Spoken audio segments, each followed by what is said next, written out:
discuss everything, ചില കാര്യങ്ങൾ മാത്രം ചിന്തിച്ച് ഇരിക്കാൻ ആഗ്രഹിക്കും. but we are going to think about a little things that we have going to ഒന്നാമത്തെ വാക്യത്തിൽ എഴുതിയിരിക്കുന്നു, യഹോവയ്ക്ക് സ്തോത്രം ചെയ്യുവീൻ, അവൻ നല്ലവനല്ലോ. The first verse says, give thanks to the Lord, for he is good, his love endures forever. 118 സങ്കീർത്തനത്തിന്റെ ഒന്നാമത്തെ വാക്യവും ഈ സെയിം വാക്യമാണ് എഴുതിയിരിക്കുന്നത്. We know that Psalm 118, the first verse, it's the same verse. ഒരു വാക്കിന് പോലും വ്യത്യാസമില്ല. യഹോവയ്ക്ക് സ്തോത്രം ചെയ്യുവിൻ, അവൻ നല്ലവനല്ലോ, അവന്റെ ദയ എന്നേക്കുമുള്ള. And there is no change in any single word in that psalm as well.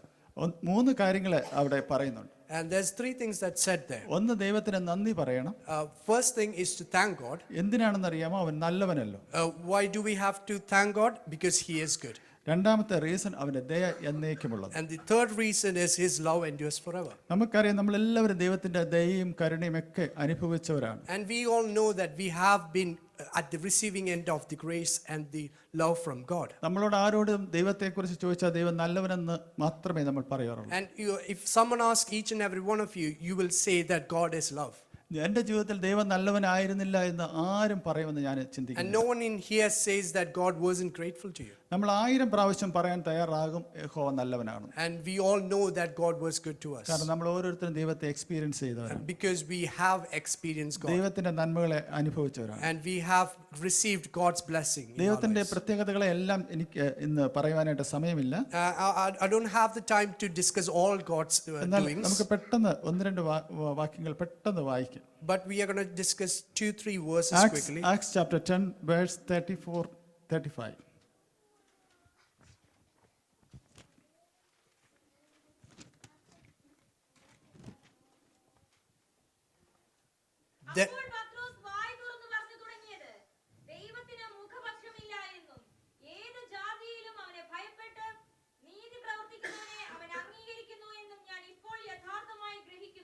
രണ്ട് കാര്യങ്ങൾ പത്രോസ് ദൈവത്തെക്കുറിച്ച് അവിടെ എഴുതിയിട്ടുണ്ട്. In there is 2 things Peter says about God.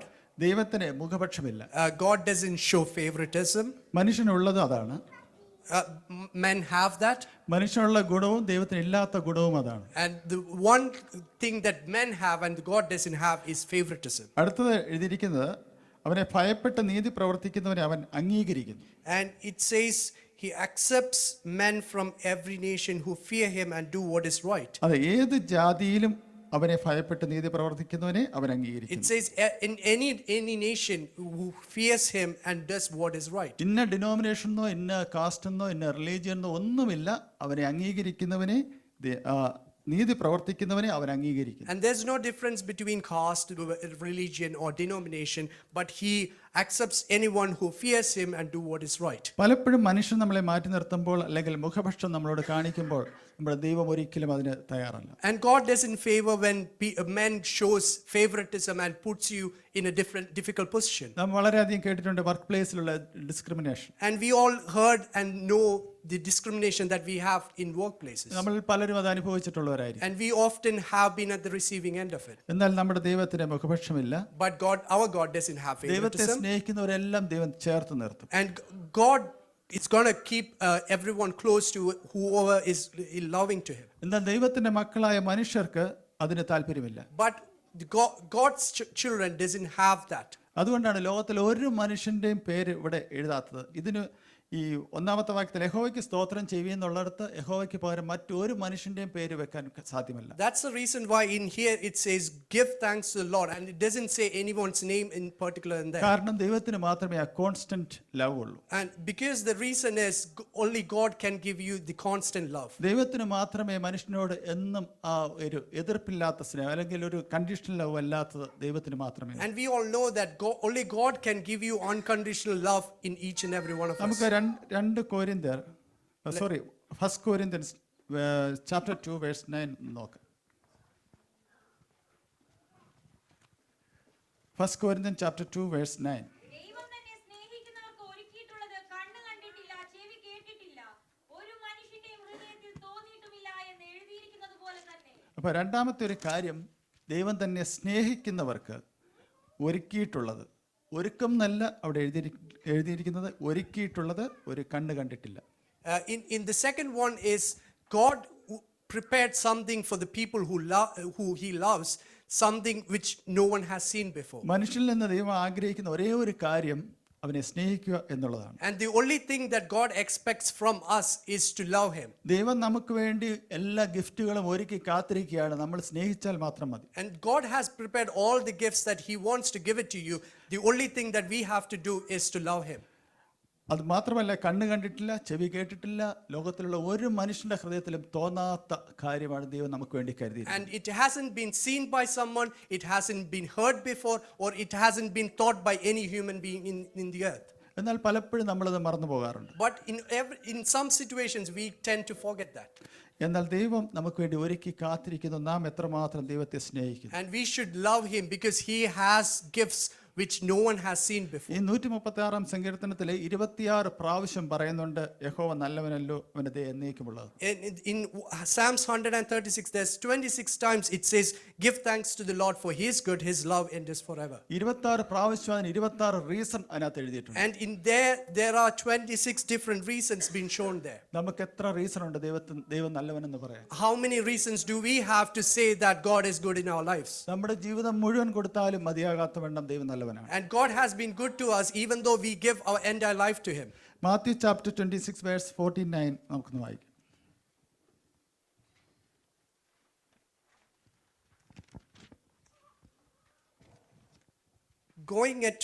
Going at once to Jesus, Judas said, "Greetings, Rabbi," and kissed him.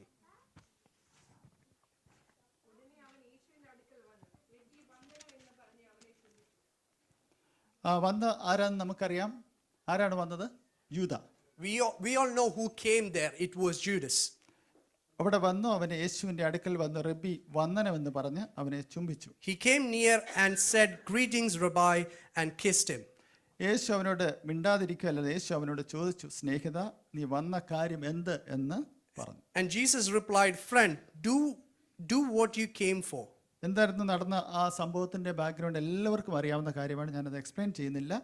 പക്ഷേ എനിക്ക് അവിടെ ചൂണ്ടിക്കാണിക്കാനുള്ള ഒറ്റ കാര്യം യേശുവിൻ്റെ അവനോടുള്ള സമീപനം മാത്രമാണ്. And we all know what happened before, but I'm going to focus here when how Jesus reacts to that. താൻ ചതിക്കപ്പെടുകയാണെന്ന് അറിഞ്ഞിട്ടും വളരെ പുഞ്ചിരിയോടുകൂടെ തൻ്റെ സഹോദരനെ ചേർത്ത് നിർത്തിയ ദൈവമാണ് നമ്മുടെ ദൈവം. Even though Jesus knew that he is getting betrayed, he had a smile and came close to him.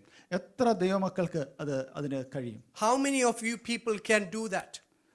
നമ്മൾ ഓരോരുത്തരും നമ്മൾ മനസ്സെടുത്ത് ചിന്തിച്ച് നമുക്ക് കഴിയുമോ നമ്മളെ ചതിക്കുന്ന ഒരാളോട് നമുക്ക് അങ്ങനെ ചോദിപ്പാൻ? Do we have that mindset where someone does that to you and you can reply like that? എന്നെ വളരെ ആഴമായിട്ട് ചിന്തിപ്പിച്ച ഒരു വചനമാണ്. And it's something that I've been deeply thinking about. ചതിക്കാൻ വന്ന ഒരുത്തിനോട് സ്നേഹിത എന്ന് വിളിക്കാൻ പോലും നമുക്ക് ഒരിക്കലും കഴിയില്ല.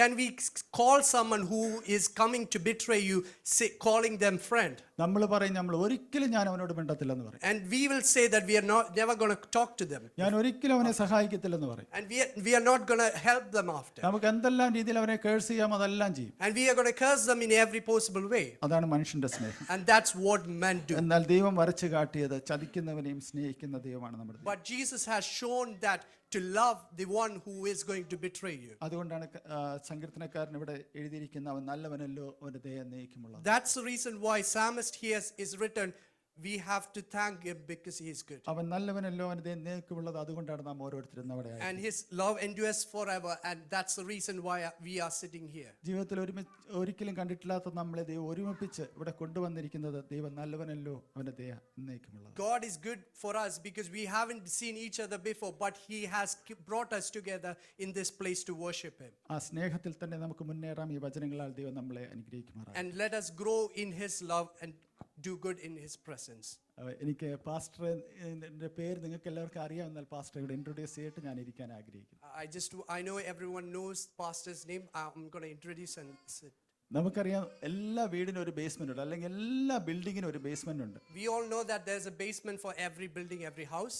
ആ ബേസ്മെന്റിൽ നമുക്കറിയാം നല്ല സ്ട്രോങ് ആയിട്ടുള്ള റോക്ക് ഉണ്ട്. And we all know that there are strong rocks under the foundation. ആ ഫൗണ്ടേഷന് മേളിലാണ് ബിൽഡിംഗ് എല്ലാം പണിയുന്നത്. And every building will be built up on that foundation. ആ ഫൗണ്ടേഷനിലുള്ള ഒരാളാണ് pastor Ranjith. And Pastor Ranjit is one of the members who was in the foundation. Newcastle Christian ഫെലോഷിപ്പിന്റെ ഫൗണ്ടേഷനിലെ ഏറ്റവും പ്രാധാന്യം അർഹിക്കുന്ന ഒരു മൂലക്കല്ലാണ് pastor Ranjith. And Pastor Ranjit is one of the important cornerstones in the foundation of the NCFI Church.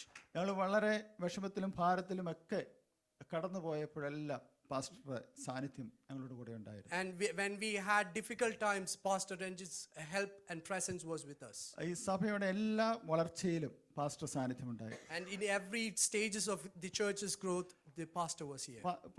അതുപോലെ തന്നെ സഭയിലുണ്ടായ തളർച്ചകളിലും അദ്ദേഹം കൂടെ നിന്ന് എൻകറേജ് ചെയ്തു. And he was with us when the church was in the decline. ഞാൻ എൻ്റെ ജീവിതത്തിൽ ഏറ്റവും കൂടുതൽ ഒരു പാസ്റ്ററോട് താമസിച്ചിട്ടുണ്ടെങ്കിൽ പാസ്റ്റർ രഞ്ജിത്തിൻ്റെ കൂടെയാണ് ഏറ്റവും കൂടുതൽ ഞങ്ങൾ ഒരുമിച്ച് ഒരു വീട്ടിൽ താമസിച്ചിട്ടുണ്ട്. And if I have lived long enough with some pastor, it's Pastor Ranjit. കുഞ്ഞുങ്ങളൊക്കെ ചെറുതായിരിക്കുന്ന സമയത്ത് ഞങ്ങൾ എല്ലാ മാസവും ഒരുമിച്ച് താമസിക്കുക. And when our kids was little, we used to go and stay with them. ഞങ്ങൾക്ക് ഒരുപാട് ഓർമ്മകളുണ്ട്. And we have a lot of memories together. ഒരുപാട് ഒരുമിച്ച് പ്രാർത്ഥിച്ചിട്ടുണ്ട്. And we have prayed together a lot. ഒരുപാട് ഒരുമിച്ച് ഉപവാസം എടുത്തിട്ടുണ്ട്. And we have fasted together. ഒരുമിച്ച് യാത്ര ചെയ്തിട്ടുണ്ട്. And we have journeyed together. ഞങ്ങൾ ഇവിടെ വീട് വിസിറ്റിങ്ങിലൊക്കെ പോയിട്ടുണ്ട്. And we have visited places in here. അങ്ങനെ അന്യോന്യം എല്ലാ രീതിയിലും ഞങ്ങൾക്കൊരു താങ്ങായിരുന്നു, തണലായിരുന്നു. And between us, he was a help and comfort for us. പ്രത്യേകിച്ചും ചർച്ചിന് ഏറ്റവും താങ്ങും തണലുമായിരുന്നു. And especially to the church, he was a presence, his presence was a comfort to us. വീണ്ടും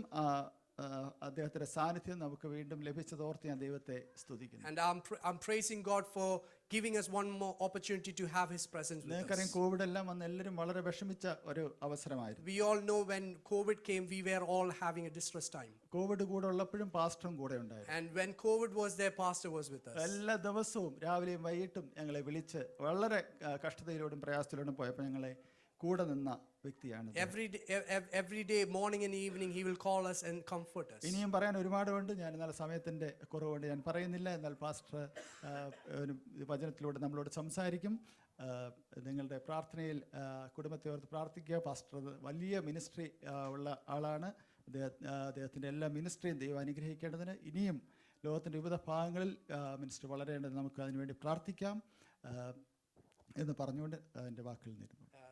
There's a lot of things that I want to say about him, but I'm going to conclude and say pastor is going to preach from the word of God, and please pray for him and his ministries, and he has got a big ministry, and may God bless each and every one of us. Thank you.